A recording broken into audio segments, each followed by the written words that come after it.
Yes, just following on from Ambrose really, I wanted to start with this idea of dehumanisation and otherisation.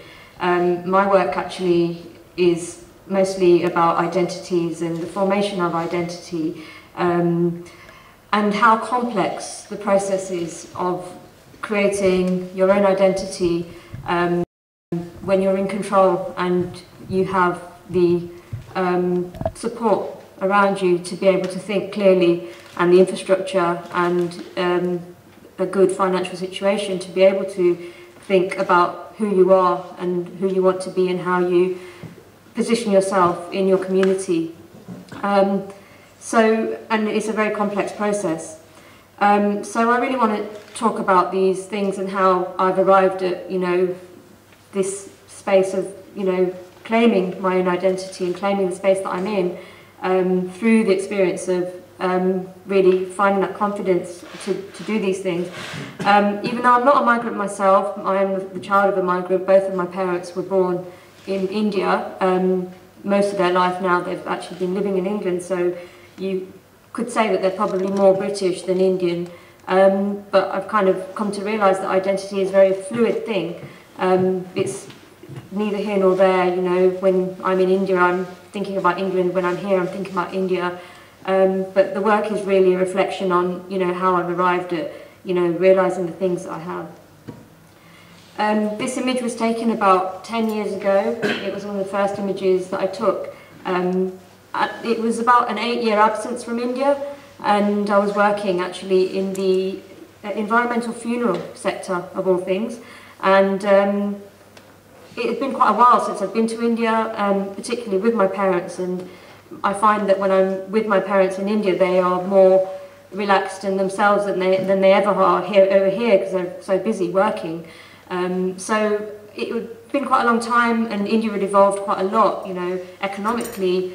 And my memories of being in India as a child were more about being outside, in playing with the animals, going to fetch water.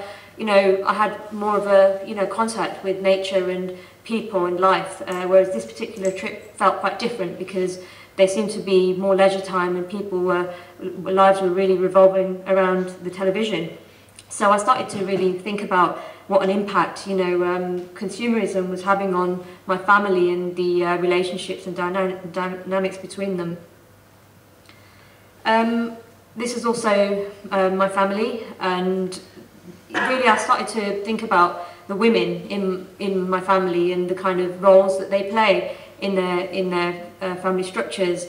Most of these women are the same age as myself, but they seem to be a lot more responsible, and they seem obviously in a lot of ways quite subservient, but at the same time they had a lot of control in their own lives as well. So they seem to kind of carry out their duties and responsibilities with a lot of grace and compassion, and for me that was quite incredible because their lives were pretty much in the home, and this was something that I really wanted to bring into my own life, the kind of discipline that these ladies had. Another thing that I was really became quite aware of is that even though their financial situation wasn't that great, the kind of time and emotional and physical bond that they had with each other. So this is a daily massage that the mother gives to the child, and I was really quite moved at the time that they spend with each other. So I went back to India after a year, and I was an intern in an NGO, and I was interested in sustainability issues, women's issues, so I spent almost a year with a group of women and children who collect litter. So these women have actually migrated in from the rural areas and villages, and much like my family, we're Patels. Patels basically means farmer. We come from a farmer's caste. The majority of India is agricultural, but of course because of the globalization and the destruction that's been happening within the villages, these women are forced to migrate into the cities looking for work. So it's quite a big change for them, because in the village they live quite dignified lives, whereas in the cities they end up migrating into slums where, you know, they have no skills, so they have to do this kind of work. So after a year I came back to England, and I had been documenting the Asian community, really trying to, you know, understand sort of how and why people moved to Britain, and the effect that this migration has had on their lives, and the way that they were really trying to hold on to a sense of themselves and their culture and their beliefs and practices, religion, all those things, you know, sense of community. So this particular photo was taken in London. Most of my work on the British Asian community has been done in Leicester, where the Indian community is quite established, and a lot of the different communities have bought their own halls through community donations, individual donations, whereas this particular community is quite new to England, so they hire sports halls. So they're still kind of going through that process of transition, you could say. I was quite interested in the landscape as well, and how Asian people have, you know, physically transformed the landscape in the shops, the buildings, the architecture, you know, but also in themselves. You know, most of you probably know Belgrave Road, and you know, their physical appearance, the smells, the colours, the culture that Indian people have brought to Britain. You know, this is a lot of things that I think about. That's my mum there, and this was kind of quite a really difficult time for me a few years ago. Yeah, it's quite you know, for me it's quite an important picture, because it really shows just how exhausted she is. You know, she was a care worker at the time. She spent most of her life working in garment factories, and then she became a care worker as the industry started to decline. But they also now, we went into the property market, so we have a couple of properties where we renovate and let them out to students, but they do everything themselves, you know, every single thing. Like, you know, we used to call her Del Boy, because she was a bit of a businesswoman, and, you know, she sold everything from cupboards to cardigans to, you know, anything you can think of, houses. You know, she's really quite an incredible woman. This is a factory that she worked at, so I was really interested in the kind of crumbling of the city, and, you know, my memories of these places. You know, when I was a kid, we couldn't really afford a babysitter, so I spent a lot of my time after school and holidays in factories trying to sort of, well, my mum took us there. It was really boring at the time, but now obviously I'm interested in the factories that are actually no longer there anymore. The businesses are all gone. So yeah, I really started to look quite closely at the buildings.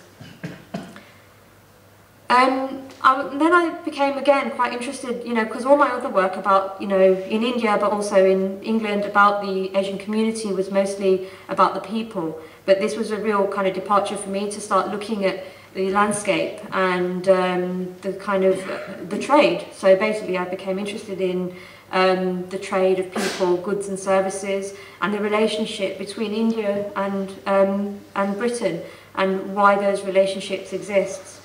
And so yeah, so again, sort of just looking at the architecture, the railway tunnel. So this would have been quite a lively area at the time. It would have been it was actually a train station down the road, sort of the main Friday Street, if you know, Slater Street, Frog Island, that area. Yeah, I think this is hopefully quite self-explanatory. It was taken a few years ago on Foss Road, and an Audi is there now. So yeah, kind of this is, you know, quite a, for me, you know, just looking at sort of the decline of the British economy and how things are shifting to India, but also quite interested in those relationships that are continuing between India and Great Britain, sort of through the arts. You know, all these new programs are always trying to connect all these artists, and, you know, always trying to keep this relationship going, you know. A year ago I was commissioned by an organisation in Nottingham to create a body of work around the decline of industry in this area surrounding Chesterfield. So for me it was my first experience of actually working outside of the Asian community. So it was quite a challenge for me to go into an area which I'd been told was quite, you know, oh, it's really chavvy over there, and, you know, these are the things that people say to you, and it's going to be really difficult because it's quite a difficult place to work in, and you know, so for me it was quite a challenge to go, you know, mentally to go and try to create a body of work. My last body of work took me 10 years, so to create a body of work within a couple of months that has the same sort of effect was quite difficult. But the thing is, the community were incredibly wonderful, warm and welcoming. And, you know, for me, I think doing this project was probably a turning point for me, because I realised that actually this is when I started to feel British. You know, all this time of spending in India, looking in India for a sense of myself, and then in India, you know, trying to understand my own community, my family, etc. When I started doing this work is when I really felt welcome and started to understand, you know, the kind of loss that these people had suffered through the industry and the coal mines being taken away, and, you know, their soul, the soul of their, you know, community had been ripped out when those mines closed down. And so this was one of the last factories that remains in Mansfield, and just the warmth that I got, and, you know, when I started to document them and started to really see them, you know, that whole otherization in a sense that I probably had of them as well. You know, maybe they had not spent time around an Asian person before, because Mansfield was quite different to Leicester. For both of us, I think there was an exchange that happened that was quite important, and for me, it was quite an important part of breaking down that barrier, that cultural barrier. This is my favourite picture from the project, because of the time that I spent in the factories. I remember sort of how much the other women were really important to my mum, and there was a sense of companionship and friendship that these women had, and I saw that in the factory, and I realised that, you know, these workplaces are really important to the people, just as the factories were, and the villages are to people, and the sense of community, and the fact that they had this collective identity as well. They were working, making these, you know, items of clothing that they really took pride in the fact that they had something that they're all working towards. They're beautifully crafted items, and they're not mass produced, you know, so they're tailors, you know. And this is the thing, when I used to see my mum in these factories, there were lines and lines of these women, there were hundreds of them, and they're kind of stripped down to simple factory workers when they're actually really talented tailors. So this is just an installation shot of the work in the end. So the light is a really significant part of what I do, because light is a big part of photography anyway. But for me, you know, spiritual light and personal light, and light represents a certain, it represents knowledge, it represents truth, it represents a part of ourselves that we're aspiring towards. I just wanted to put this slide in as well, because that's my mum and dad in the corner over there. And it's, for me as an artist, it's quite important for them to understand what I do, because for them, I think the process of assimilation and building their own identity is very much entwined with financial success. And for the majority of my career, you know, they've been really worried about what I do. You know, am I going to be okay? You know, for them it was a big risk to leave the country and to be financially secure. So to see me sort of wandering around, not making any money and doing the things I do is you know, quite difficult for them. So, you know, seeing these pictures, and I think for them it was really important. It was really quite nice for them to see all these people had turned up to see me and my work, you know. So again, on a personal level, it's quite important. So where I am at the moment is I've just been accepted to do on something called a Leverhulme Fellowship. So I'm going to be looking into the lives of everyday Asian women. I have a sponsor who's over there, David Bartram, and his work, he's researching the relationship between migration and happiness. So I really feel like, you know, it's the right time for me to start looking more deeply at, you know, the kind of factors that are involved in what happiness actually is, and using, again, my mum's generation to try and understand, you know, factors behind what constitutes happiness for them, and how my generation has inherited a lot of the loss that they suffered through their migration, and how we have adapted, and how we're also at that constant kind of, you know, point of pushing and pulling between the two countries. It's definitely a lot easier for us, but in going back to what Ambrose said, actually, the kind of hostility, I think, that people have for refugees and migrants, you know, racism has no colour.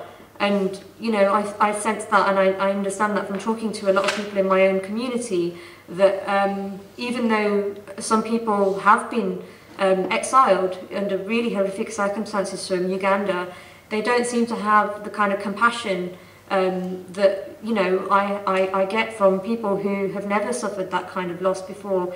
So, you know, it's a real challenge for me to start to really try to understand how complex it is for people that have had to go through that process of migration, and why they have they manage to still otherize other people even though they were otherized themselves. So it's a really kind of complicated thing, and this is something that I'm hoping to do with my work. I think this is the last slide actually, but just kind of, again, the fellowship is really kind of an exploration into women's lives, but I'm quite interested in consumerism, advertising and capitalism, and the effects of capitalism on the individual, particularly individuals at the very kind of the most disadvantaged individuals in our communities. So thank you. Thank you, Kajal. Sorry, one thing I had to add, Usha's my mum's name as well, so this is, you know.